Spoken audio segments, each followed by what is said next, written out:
L'Italia è un paese situato nell'Europa meridionale e ha una forma simile a uno stivale che si estende nel Mar Mediterraneo. È caratterizzata da una grande varietà di paesaggi, tra cui montagne, colline, pianure e coste, che la rendono uno dei paesi più affascinanti dal punto di vista geografico. Le due principali catene montuose dell'Italia sono le Alpi e gli Appennini. Le Alpi si trovano a nord e segnano il confine naturale con altri paesi europei come la Francia, la Svizzera, l'Austria e la Slovenia.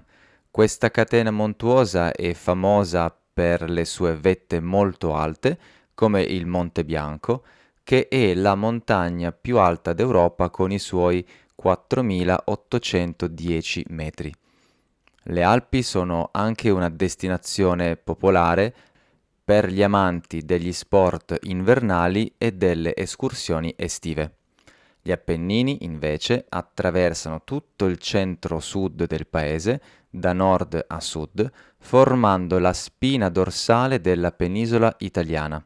Questa catena montuosa ospita numerosi parchi nazionali e riserve naturali ed è caratterizzata da colline e valli che ospitano città storiche e borghi pittoreschi.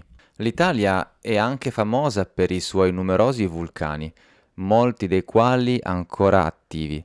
Tra i più noti ci sono il Vesuvio, vicino a Napoli, l'Etna in Sicilia, che è il vulcano più alto d'Europa, e lo Stromboli, situato su un'isola a largo delle coste della Sicilia.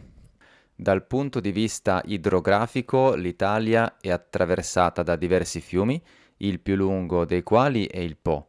Questo fiume nasce nelle Alpi occidentali e scorre verso est attraverso la pianura padana, la più grande pianura d'Italia, fino a entrare nel Mar Adriatico. Altri fiumi importanti includono l'Arno, che attraversa Firenze, e il Tevere, che passa per Roma.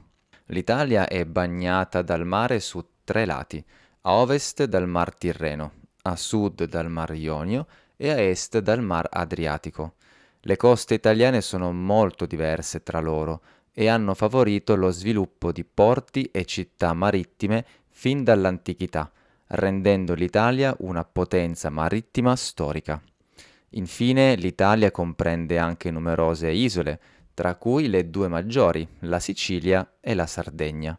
La Sicilia è la più grande isola del Mediterraneo e presenta una notevole varietà di paesaggi, dalle spiagge alle montagne, mentre la Sardegna è famosa per le sue acque chiare e le sue coste tranquille.